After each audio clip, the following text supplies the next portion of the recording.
à tous et bienvenue dans Planète Piston, heureux de vous retrouver pour ce nouveau reportage dédié à la Mazda MX-5 Roadster iconique depuis plusieurs générations. Et aujourd'hui c'est Olivier qui est avec nous pour nous la présenter. Salut à toi. Salut.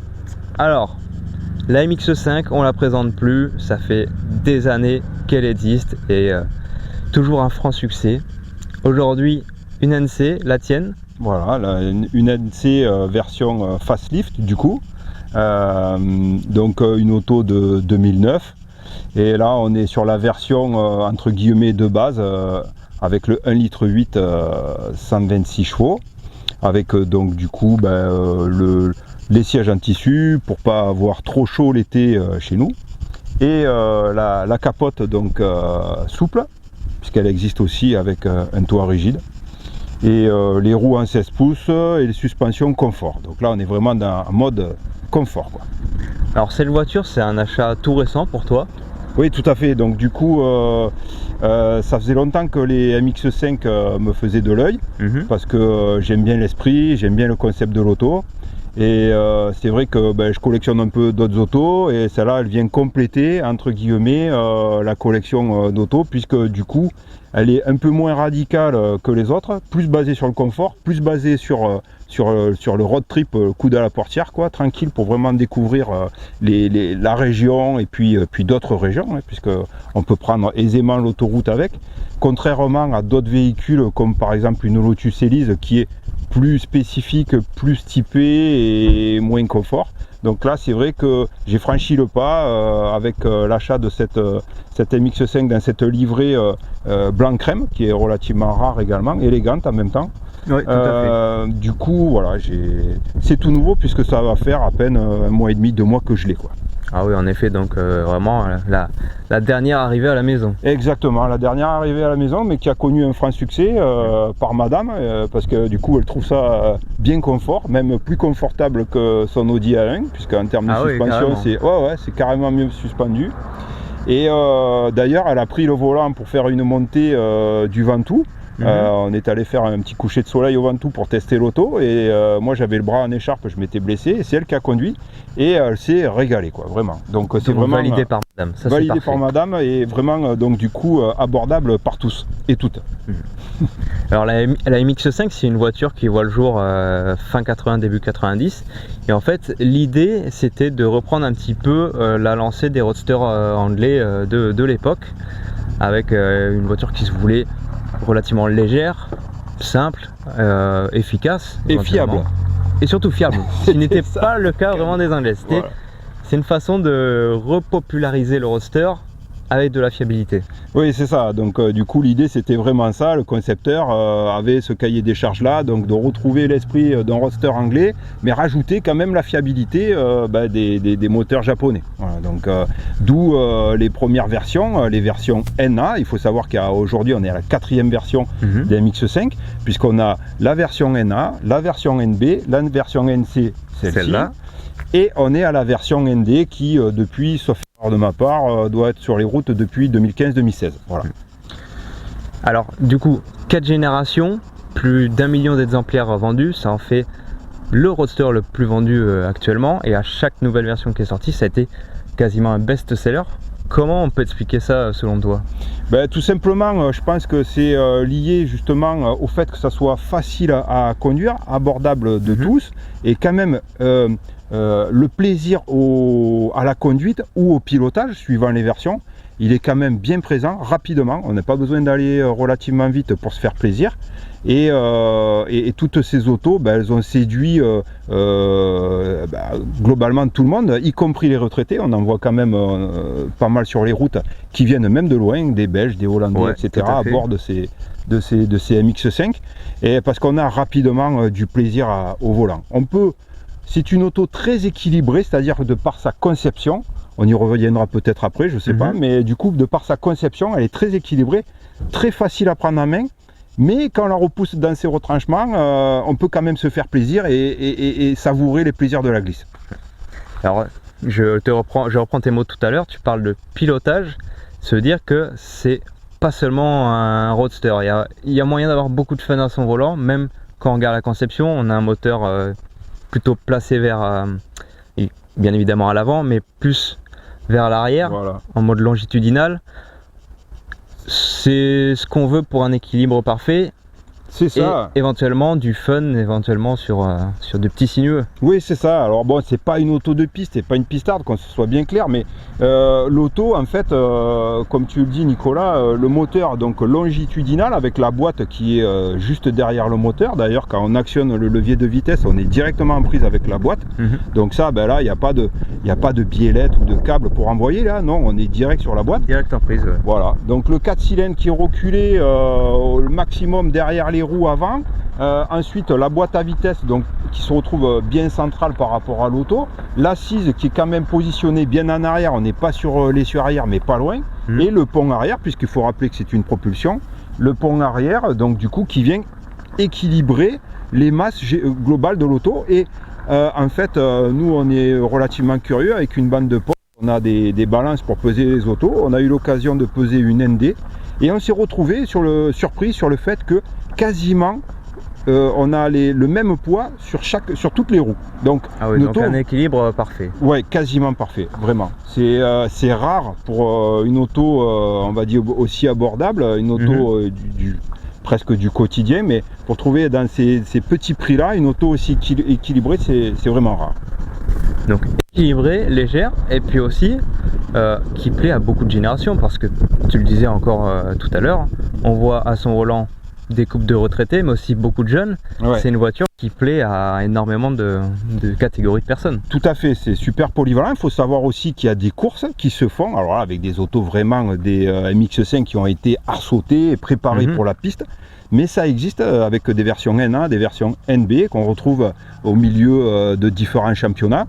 Et donc c'est la preuve en est aussi que l'auto, elle a le châssis qui va bien pour pouvoir aller sur piste, avec une grosse préparation, bien évidemment. Après, je pense qu'avec des versions peut-être un peu plus sportives comme la ND 184 chevaux ou une NC 160, on doit pouvoir aller un peu faire des tours sur une piste. Mais encore une fois, pour moi, c'était pas l'objet, puisque voilà, c'était pas le cahier des charges. Et j'ai opté plutôt pour une auto facile à conduire et agréable, voilà, sans se prendre la tête, tout en respectant les limitations de vitesse. Donc du coup, on va dire pari réussi pour Mazda avec un roadster, on va dire accessible en termes de prise en main, et aussi polyvalent. C'est ça, parce qu'après, en concurrente directe donc sur ces autos-là, on avait les Toyota MR et MR2, où là par contre on n'est pas tout à fait sur la même conception de l'auto, puisqu'on se retrouve sur les MR et MR2 avec un moteur en position centrale arrière, donc en transversale, donc avec un équilibre qui est différent, une répartition des masses différente, qui est sympa aussi à conduire, c'est efficace pour en avoir essayé une d'origine et sur piste en plus il y a maintenant quelques années. C'était un roadster super comment dire, équilibré, sympathique d'origine, mais l'équilibre est vraiment nettement mieux sur la MX5, clairement. Voilà. C'est de par sa conception. Le moteur position centrale arrière avec la boîte transversale, forcément ça fait un déséquilibre au niveau du châssis, et on le ressent au volant, on le ressent de suite. Tu verras quand on ira faire l'essai routier tout à l'heure, dès que tu le prends en main, tu vas voir, l'auto est agréable. La direction relativement précise, alors je rappelle, on est sur le châssis sport avec les pneus hauts, puisqu'on a les roues en 16 pouces, donc c'est pas un scalpel quoi, mais par contre on sent malgré tout que l'auto elle se dirige bien, et dès qu'on la bouscule un petit peu, eh ben, elle s'appuie, elle se met sur ses rails, et puis ça prend bien les courbes. On peut même un peu, si on veut, désactiver le ESP et la mettre en glisse, ça se met aisément, mais ça il faut avoir un peu de technicité et pas se jeter comme ça, forcément, bien sûr. Mais écoute, avec tout ce que tu m'en dis, moi ça me met un peu l'eau à la bouche. Tu m'emmènerais faire un tour? Ah ben même mieux, je vais te laisser les clés et tu vas prendre le volant. J'adore quand on me dit ça, j'adore. Voilà. Et ben écoute, c'est avec grand plaisir, on va aller essayer ça. Super. Allez, c'est parti. Du coup, gros avantage de la MX5, c'est le cabriolet qui se décapote le plus vite au monde. Il suffit de lever le verrou, de basculer la capote en arrière, et puis c'est plié. Voilà. Bon, du coup, nous voilà à bord de cette Mazda MX5 NCFC pour facelift, c'est ça? Ouais, NCFL. FL, pardon, oui, FL, facelift. Facelift. Je le dis en plus, tu vois. Je sais pas d'où il sort le C, mais. Alors il y a RC pour le toit rigide, du coup. Voilà. Mais celle-là, c'est NCFL. Donc là, on est dans la vraie philosophie du roadster. Alors l'avantage de ces voitures, c'est que ça reste quand même relativement un petit gabarit. Donc sur des petites routes comme ça, j'imagine qu'il n'y a pas trop de difficultés. Non, ça prend pas beaucoup de place, contrairement à de gros cabs, des cabs 4 places ou autres. C'est vrai que ça se passe super bien.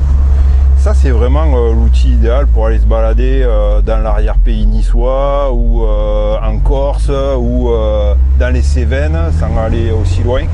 Ouais. Voilà, évidemment, par exemple, je l'ai redescendu de Dijon puisque je l'ai acheté à Dijon. Oui. Et je l'ai redescendu par l'autoroute. Bon, ça roule hein, sur l'autoroute, il n'y a pas de souci. Mais c'est pas une auto faite pour ça, quoi. Ouais. Peut-être remonter un poil pour éviter d'avoir trop de bruit dans le micro. C'est une bonne idée. Parce que, voilà, qu'on s'entende. Et du coup, ouais, je disais, sur l'autoroute, ça roule nickel. Puis en plus, celle-là, elle a le régulateur de vitesse. Donc on peut cruiser tranquille à 130, 135. Ouais, carrément. Ouais. Mais ça réagit bien, ça double facilement et tout. La boîte est relativement courte, ça va bien. Mais c'est pas fait pour. L'idéal, c'est la petite route. Par contre, effectivement, au-delà de 120, sans la capote, c'est pas fou. Ouais. On est obligé rapidement de recapoter parce que sinon, bon, moi je fais pas partie des plus petits, je suis 1,84, mais bon, on a vite, même si le siège est en position basse, on a vite les cheveux qui sont bien au vent, on va dire. Ouais, voilà. J'imagine. Et au bout d'un moment, c'est un peu saoulant. Alors, il y a un petit coupe-vent derrière. Ouais. C'était une option ou c'est d'origine quand même? Non, alors ce coupe-vent, là, il est d'origine. Il est un peu cheap, quoi, mais c'est d'origine. Il fait le travail? Il fait le boulot, ouais. Bon, faut pas trop le brusquer parce qu'il aime pas ça. Ouais. Mais rapidement, et aussi, ça fait partie des accessoires qui sont proposés par les sites spécialisés dans la MX5 parce qu'il faut savoir qu'au niveau des sites et des pièces détachées, on trouve de tout. Ouais. Et il y a des sites spécialisés sur la MX5. C'est vraiment, il y a une grosse communauté aussi sur les réseaux. Il y a beaucoup de pages Facebook qui sont dédiées au MX5. Ouais, de ce fait, on imagine qu'on peut trouver tout un tas de conseils, d'astuces pour travailler soi-même dessus. Voilà, les tutos, etc. C'est facile d'entretien? Bah écoute, pour l'instant, moi j'arrive aux 80 000, puisqu'elle va faire 80 000 km, j'ai tout commandé, je vais y faire l'entretien moi-même, puisque bon, je suis équipé, j'ai le matériel qui va bien, donc je vais tout faire moi-même. Ouais. Mais vu comme c'est conçu, franchement, ça n'a pas l'air bien compliqué, il y a vraiment la place dans le compartiment moteur, comme vous verrez là sur la vidéo tout à l'heure, j'ai vu que tu as fait des photos. C'est ça. Donc pour le coup, ouais, il y a le mec qui est un peu bricoleur, pour faire une vidéo, changer 4 bougies, il n'y a rien de compliqué, quoi, vraiment. Ouais. Donc voilà. Après, voilà, à bas régime, c'est assez souple comme moto. Ouais, ça a l'air quand même. Ça va, parce que bon, je rappelle les caractéristiques, on a 126 chevaux pour un moteur d'1,8 litre. Ouais. Aujourd'hui, on pourrait peut-être trouver ça un peu juste parce que 126 chevaux, c'est le minimum, si on va dire, sur les berlines, sur les voitures qui sortent aujourd'hui, quoi. C'est vrai. Mais bien évidemment, l'absence de poids joue certainement dessus, mais ça a l'air quand même assez dynamique. Oui, c'est dynamique. Après, si on veut rouler, on va dire, un peu plus sport, un peu plus engagé, il faut aller taper au-dessus de 5000 tours. Ouais. Où là, vraiment, là, c'est sympa. Ouais. C'est vrai que pour le coup, au-dessus de 5000, c'est encore autre chose. C'est une autre auto. Bon, ça va pas arracher la tête, qu'on soit bien clair, mais pour le coup, ça reste quand même bien cool. Voilà. Alors celle-là est équipée d'une petite sortie en inox que l'ancien propriétaire avait posée, qui est pas assourdissante. On l'entend légèrement, surtout à bas régime. Tout à fait, ouais. Et ça flatte un peu l'oreille sans être omniprésent. Quand on roule, c'est pas pénible, quoi. Non. Voilà. Même là, je vois, on a vite fait de se remettre dans le flux de la circulation. Ah oui, oui. Après, c'est vrai que comme tu disais, on est mal habitué parce que maintenant, sur n'importe quelle auto du commun, on se retrouve avec des diesels avec 150 ou 200 chevaux rapidement, avec pas mal de couples. Donc on n'est pas sur cette philosophie-là, il n'y a pas de turbo, voilà. Mais du coup, il faut cravacher un peu plus si on veut s'amuser. Mais si on veut rouler peinard, c'est super. En plus, c'est sobre. Ça consomme dans les 7 litres, quoi, en conduite En conduite tranquille, c'est dans les 7 litres. 95, 98, ça dépend. Enfin, 95, elle le prend. Mais je préfère rouler quand même au 98. Et voilà quoi, c'est pas très cher en entretien. Les pneus, ben, c'est pas des grosses montes, c'est du 205. C'est dimension standard. Ouais, c'est pas hors de prix. Voilà, on n'est pas dans des trucs. En plus, ça reste du pneu routier classique. On n'est pas obligé de partir, du moins sur cette version-là. On n'est pas obligé de partir sur des pneus semi-slick ou autres qui vont rapidement faire monter l'addition. Là, en fait, c'est le prix d'utilisation presque, enfin j'exagère à peine, mais d'une Clio essence quoi. C'est ça, grosso modo. Ça revient pas. Après, évidemment, quand on appuie, ben, ça consomme plus, mais comme toutes les bagnoles quoi. Alors moi, ce que j'aime bien, alors c'est vrai qu'on a quand même du confort, mais malgré tout, on n'a pas un châssis qui est un morceau de chewing-gum quoi. On sent qu'il y a un peu de rigidité, que le châssis a été un minimum travaillé pour avoir cet aspect sportif, si on veut l'exploiter de cette manière-là. Tout à fait. Tout à fait. D'ailleurs, c'était un châssis qui a été conçu spécialement pour la MX5. C'est pas un châssis de série qu'on aurait repris et qu'on aurait adapté pour faire. Pas un dérivé, voilà. C'est pas un dérivé. Après, effectivement, quand on regarde ces doubles triangulations à l'avant et à l'arrière, si je dis pas de bêtises, mais enfin, je veux quand même pas trop m'avancer, mais de mémoire, c'est ça. Donc, du coup, un peu pareil qu'une Lotus. Donc, pour le coup, on se retrouve quand même avec un châssis travaillé qui est bien réfléchi par les ingénieurs et du coup qui est efficace. Voilà, après, tu peux tomber la main là, dans les épingles pour avoir un peu plus de reprise, mais. Bon, même là en deux, ça reprend. Bon, tout à l'heure en venant, là, j'ai fait quelques petites virgules, là, c'était sympathique d'ailleurs. Mais il faut déconnecter le SP. Mais voilà, ça y va, quoi. Ça fait plaisir. Pour un Atmo, tu sens que c'est pas un poumon pour autant. Voilà, là, ça, c'est plus par la cylindrée, effectivement. Ouais, carrément. Le 1,8 litre, pour le coup, ben. Alors, sur la ND, par exemple, on a un 1,5 litre, donc les dernières générations, elles ont un 1,5 litre. En 131 chevaux. Elles sont en Atmo aussi? En Atmo, ouais. D'accord. Et pour le coup, après, il y a un 2 litres 160 de mémoire et un 184. Mais le 1,5 litre c'est le plus léger. Et il faut savoir que la ND 1,5 litre sans clim, c'est la plus légère de toutes les MX5. Donc vraiment, Mazda a cette philosophie de poids et plaisir de pilotage, comme plus les autres constructeurs, parce que toutes les autos aujourd'hui s'alourdissent. C'est ça. Et Mazda, ils font le chemin inverse, quoi. Ils ont allégé leur dernière version. Elle est encore plus légère que les NA, qui faisaient de mémoire 975 kg. Encore une fois, on retombe sur la philosophie des voitures, des roadsters anglais des années 60-70. Ouais. Après la NC, donc celle dans laquelle on est, c'est pas la plus légère, au contraire, c'est même la plus lourde, puisque là on s'approche d'une tonne 100 quasiment, puisque une fois qu'on a rajouté la clim, enfin voilà, et puis il y a certaines options aussi, comme par exemple, moi je l'ai pas, mais il y en a qui ont le son Bose, donc avec plus de haut-parleurs, machin. Donc là, on est dans les versions les plus, entre guillemets, bourgeoises. La NC, c'est vraiment la version la plus embourgeoisée. Où il y a plus de poids, mais il y a plus de confort. C'est-à-dire que, par exemple, l'ancien propriétaire à qui j'ai acheté l'auto, il a remplacé sa NC, celle donc, que j'ai acheté, dans laquelle on est, il a remplacé par une ND et il a eu pendant quelques semaines les deux, donc il a bien pu comparer. Et du coup, la ND, il y a 20 litres de coffre en moins. Il y a des vides-poches à moins dans les portes qu'on a ici, même si c'est des filets vide-poche, mais on a quand même de quoi mettre son téléphone ou une carte ou des Kleenex. Il y a une boîte à gants qui n'a plus sur la ND, qu'on a ici sur la NC.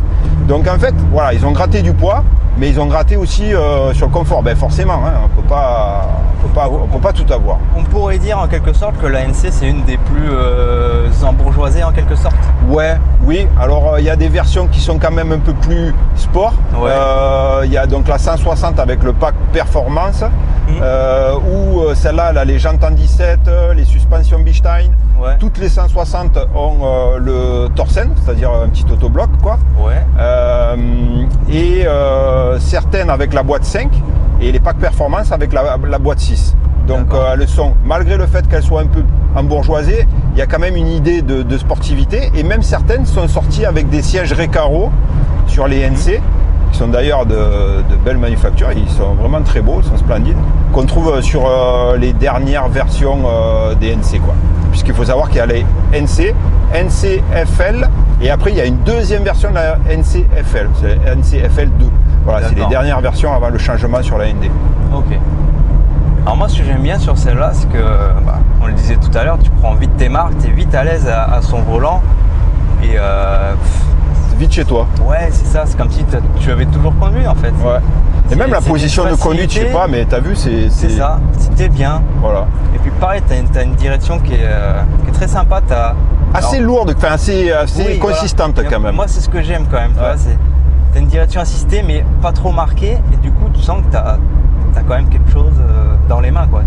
Ouais. C'est pas comme les directions que tu peux trouver aujourd'hui sur des berlines. Électriques souvent. Ah ouais, t'as rien dans le volant, t'as aucune sensation, t'as aucune information qui remonte. Mais c'est vrai que par exemple, c'est juste ce que tu dis, et c'est vrai que cette direction, je trouve qu'elle est assez, pas lourde, mais elle est surprenante pour une direction assistée, parce qu'on sent quand même effectivement qu'elle est assistée, mais pas trop. C'est ça. Voilà. Après, pour la position de conduite au niveau des réglages, il y a l'assise qui est réglable en hauteur. Ouais. Le dossier ne bouge pas en hauteur, mais l'assise, oui. Le dossier reste inclinable. Et on a aussi le volant qui est réglable en hauteur, mais pas en profondeur. Voilà. Donc, il y a des réglages possibles, mais ça reste quand même relativement simple au niveau. Voilà. Après, à l'intérieur, on se retrouve dans une japonaise. Donc les plastiques et les finitions, les matériaux, c'est pas évidemment de l'allemande, hein, on le sait, mais bon voilà, c'est la marque des Japonais. Par contre, la voiture, elle a 13 ans, 14 même, et il n'y a pas un rossignol. Je sais pas si tu as noté, tout à fait. mais il n'y a pas un rossignol dans la voiture qui a 80 000 km, il n'y a pas un plastique qui gratte, il n'y a pas un plastique qui grince, il n'y a pas de bruit de suspension ou au niveau des trains. Elle est d'origine. Après, on parle de la qualité intérieure qui est selon toi inférieure aux allemandes. Il faut se mettre dans le contexte que quand c'est sorti, c'était pas très cher comme voiture quand même. Mais oui, c'était très accessible, et même encore aujourd'hui ça reste accessible, tout à fait. Je sais pas, on est à combien en côte à peu près? Justement, alors puisqu'on parle de ça, en fait une NC, donc si on part sur une NC phase 1, donc aux alentours de 2005-2006, un peu borné, ou dans un état un peu moyen, on arrive à trouver ça dans les 8 000 €. Ah ouais. Et sur une auto, les dernières NC, ça monte quasiment au prix d'une ND, puisqu'il y a beaucoup de versions. Alors il y a beaucoup de versions des séries limitées, il y en a énormément. Enfin, des séries limitées, des versions spéciales quoi. Et du coup, sur les versions les plus recherchées, versions spéciales les plus recherchées, etc., on va monter jusqu'à 16 000 quoi. Voilà. Ouais, mais ça reste quand même, on va dire, relativement accessible. Voilà, tout à fait. Celle-là, moi j'ai rien à cacher. Celle-là, je l'ai payée je l'ai payé 14 000 € avec un pare-choc arrière à reprendre parce qu'il avait un peu gratté, donc j'ai fait reprendre le pare-choc. Ouais. Pour une auto de 78 000 km en parfait état au niveau de la corrosion, parce que c'est vraiment le problème sur les MX5. Ça fait partie des pièges à éviter. Ça il faut être super vigilant là-dessus. Ouais. Il y a, comme je t'expliquais, il y a à peu près, moi je dirais, par rapport à mon analyse de marché, entre 65-70% de MX5 qui sont importés, donc souvent d'Allemagne. Et on a beaucoup de ronces. Enfin, moi j'appelle ça des ronces, c'est des autos qui sont vraiment rouillées. Enfin, les longerons pas trop. Les longerons, c'est un problème surtout sur les NA et NB. Ouais, les premières étaient bien connues pour ça. Voilà. Mais les NC, quelques-unes sont touchées aussi par les longerons, mais c'est essentiellement les trains roulants. Les trains roulants rouillés, les intérieurs des ailes rouillés. Moi, j'ai cherché pendant un bon moment pour trouver la bonne. Ouais. Et c'était vraiment compliqué. J'ai pris contact avec des professionnels qui m'ont proposé des autos, mais souvent, avec quand même des trains roulants à reprendre, parce que beaucoup de rouille. Celle-ci, c'est une import, mais qui vient du nord de l'Allemagne. Alors, contrairement à ce qu'on peut penser, c'est dans le nord de l'Allemagne où elles sont le moins rouillées et plus dans le sud, parce qu'apparemment, ils savent le plus. Ok. Et c'est ce que m'ont expliqué certains professionnels. Donc celle-là, moi, j'ai pas acheté un pro, j'ai acheté un particulier. Mais celle-là, elle est en parfait état. Il n'y a pas un point de rouille, elle est vraiment nickel, et c'est vraiment ce que je cherchais. Ah oui, puis donc, même à la conduite, tu sens que c'est une auto qui est très saine. C'est ça. Donc rapidement, lors de l'essai de l'achat, j'ai regardé, avant de regarder l'auto, j'ai regardé dessous, hein, sous la jupe des filles, j'ai regardé là. Forcément. Et voilà. Et puis le suivi, l'entretien, c'est important aussi quand on achète ce type d'auto, pour savoir voilà, si tout est à jour, tout a été fait correctement. Puis après, je me suis intéressé à l'auto, voilà. Et c'est vraiment le piège à éviter, c'est la rouille ou sinon acheter en connaissance de cause. Voilà. Ouais. Ça peut être bien de se faire accompagner d'un connaisseur pour... ouais, faut pas hésiter à se pencher, à se coucher sous la voiture parce que il y a vraiment des autos qui sont pas propres. Voilà. Et malgré tout, les gars, ils en veulent quand même un bon billet. Donc, faut jeter un œil. Il ne faut pas acheter que l'auto sur photo. Enfin, ou sinon, il faut demander des photos détaillées du dessous. Voilà, c'est ce qui est important. Alors voilà, du coup, on arrive à la fin de cet essai de cette Mazda MX-5. Olivier, merci à toi. Ben, merci à toi également, puisque pour moi, c'était une découverte de faire un sujet sur une auto et ça m'a vraiment plu. C'était cool. Et ben, tu vois, moi, c'était une découverte d'essayer cette Mazda. Et une découverte plutôt agréable parce qu'on a vu quand même que c'était un super roadster, simple, efficace, polyvalent, tout ce qu'on disait au début au final, et ça s'est confirmé là, parce qu'on a une voiture qui, comme tu le dis, est équilibrée, qui procure du plaisir, des sensations également. Avec un très bon rapport qualité-prix. Un bon rapport qualité-prix, et puis... l'usage en entretien aussi réduit. Et puis, pas ridicule malgré ses 126 petits chevaux, qui demandent à galoper, hein, mine de rien. Hein. Peut-être que dans la vidéo, on verra quelque chose de particulier, on verra. Peut-être, vous le verrez, bon, vous l'avez certainement déjà vu à ce stade-là. On peut peut-être ouvrir une parenthèse sur ce que tu as sur les portières là. Ouais, en fait j'ai créé depuis le début de l'été Cab Driver. Alors Cab Driver, qu'est-ce que c'est? En fait, l'idée c'est de mettre à disposition à la location des cabriolets pour le commun des mortels via une application de location entre particuliers. Et l'idée c'est cette MX-5, elle est disponible à la location moyennant un prix correct aux alentours des 130-140 € la journée. Ouais. Vous avez la possibilité de louer cette MX-5 pour aller découvrir la région, le secteur, découvrir la région autrement. Et en même temps, je vous mets à disposition un roadbook que vous pouvez avoir au format numérique sur votre téléphone classique via les applications Google Maps ou autres, ou papier, un peu à l'ancienne, façon un peu rallye historique, avec toutes les indications pour impliquer aussi le copilote. Donc du coup, quelques roadbooks sont déjà faits, établis et testés, et donc ils sont mis à disposition pour si au cas où vous voudriez louer l'auto. Après, bien évidemment, vous pouvez louer l'auto pour faire ce que vous voulez avec. Voilà. Donc soit pour aller voir votre grand-mère, votre tante, ou aller à la plage, ou découvrir la région autrement avec les roadbooks qui ont été établis par Cab Driver. Et c'est vrai qu'il faut reconnaître dans cette région que le cabriolet, pour découvrir des belles choses, c'est quand même l'idéal. On est quand même bien placé. On a quand même le Mont Ventoux, on a les Cévennes, on a la Camargue, on a les villages classés, villages perchés. Donc il y a vraiment de quoi faire et de quoi découvrir la région, notre belle région. On est à 1 heure de la mer, 1 heure de la montagne, on a le choix. C'est le top. Voilà. Et pour les premières locations ont déjà été effectuées, les gens sont ravis. J'ai loué pareil à un couple de Belges pour 3 jours, ils ont été ravis. Ils ont fait un circuit du roadbook et vraiment ils m'ont dit on reviendra, c'était vraiment cool. Et il y a un petit truc en plus, c'est que si tu roules en la louant avec les petits magnettes là, alors un petit supplément à la fin. C'est ça. Alors les magnettes là sur les portières, c'est adhésif hein, si vous voulez pas, parce que mettons vous voulez la louer, vous pouvez la louer aussi pour un mariage ou pour un événement, donc on peut lever les magnettes. Mais si vous roulez avec les magnettes, c'est pas compliqué, il y a la bière à l'arrivée. Alors soit la bière, soit la limonade, soit le vin rosé, on peut s'arranger. Voilà. Après sachez également que dans les services rendus par Cab Driver, on peut venir vous chercher à la gare. C'est-à-dire que vous êtes sur Paris, vous voulez descendre sur Avignon quelques jours ou un long week-end, et je viens vous chercher à la gare, je vous mets à dispo la voiture et je vous ramène à la gare. Donc et ça, là, il n'y a plus qu'à rouler avec. Exact. Tu arrives à la gare, tu as la voiture, tu fais ce que tu veux. Alors gare d'Avignon, gare de Nîmes, voilà, mais dans le secteur, quoi. Donc voilà, donc si vous voulez louer cette voiture pour vous faire plaisir un week-end, vous savez où la trouver.